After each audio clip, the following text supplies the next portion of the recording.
मैं बैठे बैठे यही सोच रहा था कि तभी मेरी गर्दन पर एक ठंडी सी हवा आई। जैसे कोई अपने मुंह से हवा मारता है ना, ठीक वैसे ही। और इधर से मुझे भी दरवाज़ा खटखटाने की आवाज़ आई और मैं भी दरवाज़ा खोलने गया। मैंने दरवाज़ा खोला और उसकी कोशिश की। 14 अप्रैल 2019, जब पूरे देश में लॉकडाउन की वजह से सब कुछ बंद पड़ा था। सड़कें खाली थीं, बाजार बंद थे, दफ्तर बंद पड़ी थी। लोग अपने अपने घरों से काम कर रहे थे और ऐसे में बंद हो जाते हैं हम तीन दोस्त अपने पंडित जी के फार्म हाउस में। पंडित जी हम उस दोस्त को कहते थे जो बहुत ही पूजा पाठ में लगा रहता था और फार्म हाउस भी उसी का था।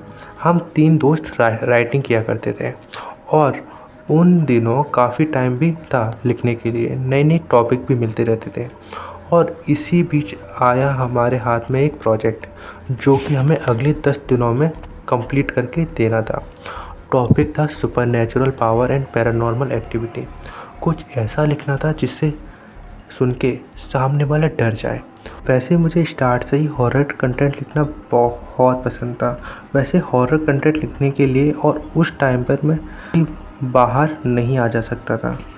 अब जब हम तीन दोस्त, मैं, मेरा दोस्त सिद्धेश और पंडित जी, हम लोग घंटों तक साथ रहते थे, बातें किया करते थे और अपने काम किया करते थे।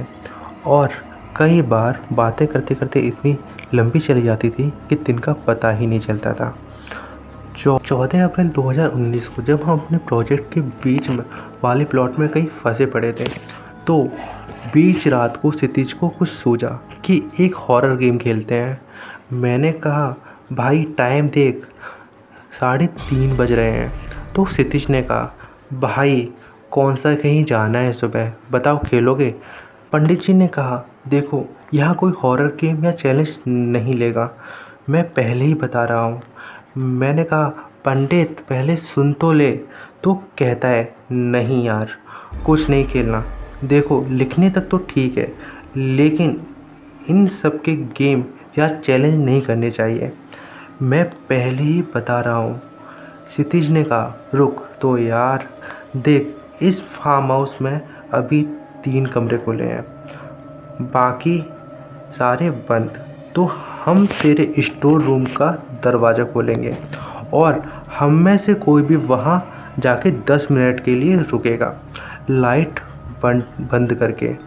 अगर तुमने 10 मिनट तक दरवाज़ा नहीं खोला तो जो अंदर होगा वो जीत जाएगा और उसे अंदर डर लगेगा तो वो दरवाज़ा बजा के इशारा कर देगा कि मुझे बाहर आना है।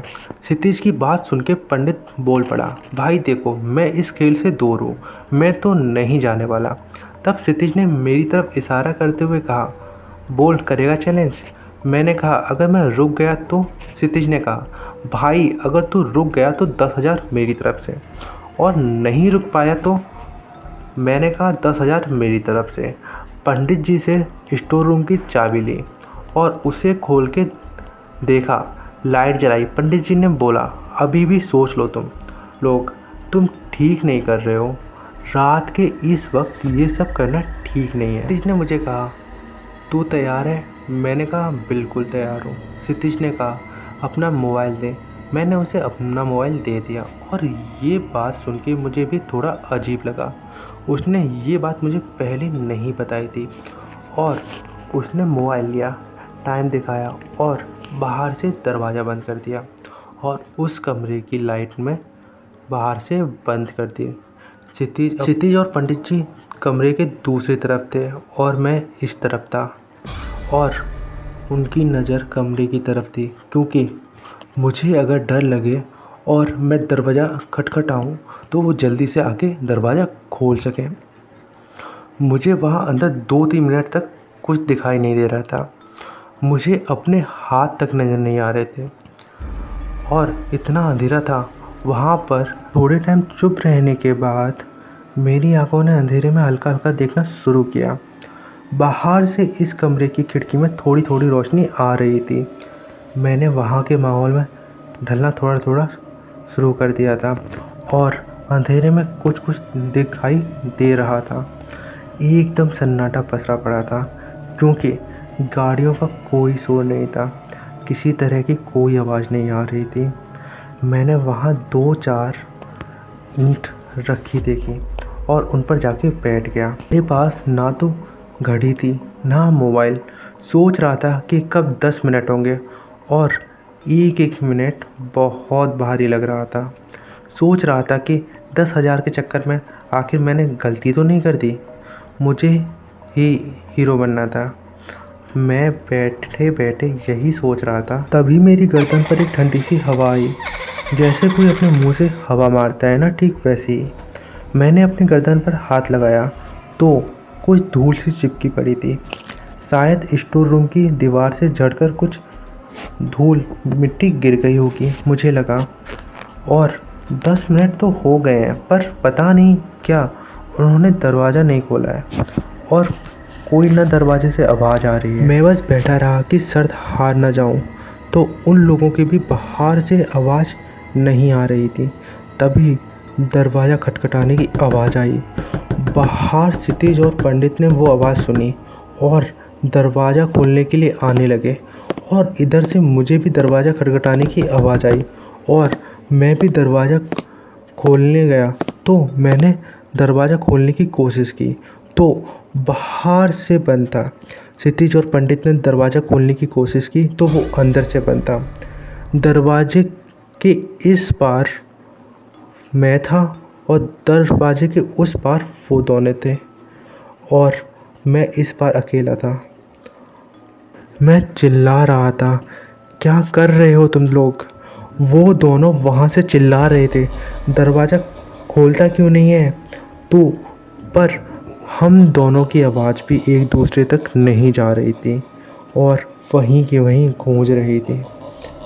और वहाँ से उन्होंने भी खूब कोशिश करी और यहाँ से मैं भी खूब कोशिश कर ली। दरवाज़ा नहीं खुला। इसी बीच कमरे से कुछ खिसकने की आवाज़ आई। मैं पसीना पसीना हो चुका था। मैंने अपनी आँखों को हल्का हल्का घुमाया तो देखने लगा कि कौन है।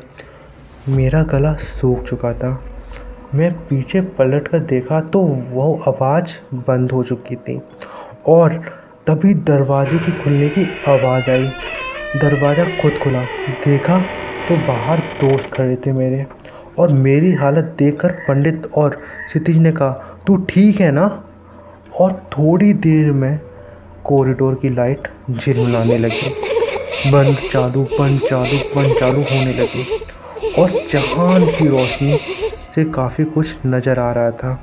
और मेरी इतने लंबे समय तक वहाँ रहने के कारण मैं वहाँ के अंधेरे में भी देख पा रहा था। तो मुझे अंधेरे में दिखाई दे रहा था और हल्की हल्की सी एक परछाई हमारी तरफ आ रही थी। धीरे धीरे मैंने अपने दोस्तों को कहा, निकलो यहाँ से, भागो, निकलो यहाँ से फटाफट। पंडित अपने कमरे में गया और कुछ जलाने वाली सामग्री लेकर आया। कॉरिडोर के बीच में उसने उसे सामग्री को जला दिया और कुछ मंत्र पढ़ने लगा। कुछ देर में वो आवाज़ें भी बंद हो गई। लाइट्स का झिलमिलाना बंद हो गया था। लग रहा था सब कुछ नॉर्मल हो गया है। और तभी हमारे बिल्कुल ऊपर एक छोटा सा बल्ब जल रहा था। उसमें बिजली के करंट से धमाका होता है। पंडित ने कहा, बाहर की साइड गार्डन में चलो। हम तीनों वहाँ गए। पंडित ने हमारे चारों तरफ एक गोला बनाया और कुछ पाठ करने लगा। सूरज निकलने में अभी भी बहुत वक्त था। हम वहाँ बैठे बैठे काँप रहे थे और पंडित ने कहा, बिना हिले डुले बस बैठे रहो। वहाँ हमारे पास आती हुई 4 परछाई हमारे गोल गोल घूम रही थी और काफ़ी देर तक ये सिलसिला चलता रहा। वो परछाइयाँ उस गोले के चारों तरफ घूम रही थी और एक हंसी के साथ हमें डरा रही थी। और जब धीरे धीरे वो परछाई हमारी तरफ आ रही थी तो वो गोला उसे रोक रहा था और धीरे धीरे सूरज की पहली किरण निकलती है और जैसे ही वो पहली किरण पड़ती है वो कहीं गायब हो चुकी थी। तो वो चारों परछाई गायब हो जाती हैं। उसके बाद पंडित ने कहा, या तो इस फार्म हाउस को छोड़ना पड़ेगा या इसकी शुद्धि करनी पड़ेगी। बाहर हम कहीं जा नहीं सकते और यहाँ रहने का मन नहीं है। हम घबरा चुके थे और डर चुके थे। तभी पंडित ने अपने किसी खास मित्र को फ़ोन किया और उन्हें बताया जो यहाँ हुआ था और उनको शाम को बुलाया। हम पूरी रात सोए नहीं थे तो हम जाकर सो जाते हैं। शाम को 6 बजे पंडित और उसका मित्र ने पूजा शुरू की, जो कि काफ़ी देर तक चली। पंडित ने बताया कि तुम्हें ये सब यहाँ नहीं करना चाहिए था जो तुमने कल किया। मेरी बात सुनते तो ऐसा नहीं होता। हम जिस जगह पर रह रहे हैं ना, वहाँ पर कुछ बुरी आत्माओं का साया है। जब हम ने फार्म हाउस को ख़रीदा था और जिससे ख़रीदा था उसने भी इसी डर से इसको बेच दिया था कि यहाँ कई बुरी आत्माओं का साया है। जिसके बाद हमने इस घर को की शुद्धि की और कल के उस खेल की वजह से वो लोग फिर से हावी हो गए और उनका साया लौट आया। की वजह से आत्माओं को जगा दिया था। इन चीज़ों को कभी भी हल्के में मत लो, ये कभी भी कुछ भी कर सकती हैं। और तुम्हारे खेल के चक्कर में अगर इन्होंने अपना खेल खेलना शुरू किया ना तो बहुत मुश्किल हो जाएगी। मजाक में भी ऐसा खेल नहीं खेलना चाहिए। आई एम योर होस्ट पक्षी एंड आपका बहुत बहुत स्वागत है पॉडकास्ट अनप्लग्ड के चैनल पे। ये है हमारा 5th डे 75 डे चैलेंज का। Love you all. मिलते हैं कल इससे भी डरावनी कहानी के साथ। सबा खैर। Ha ha ha ha!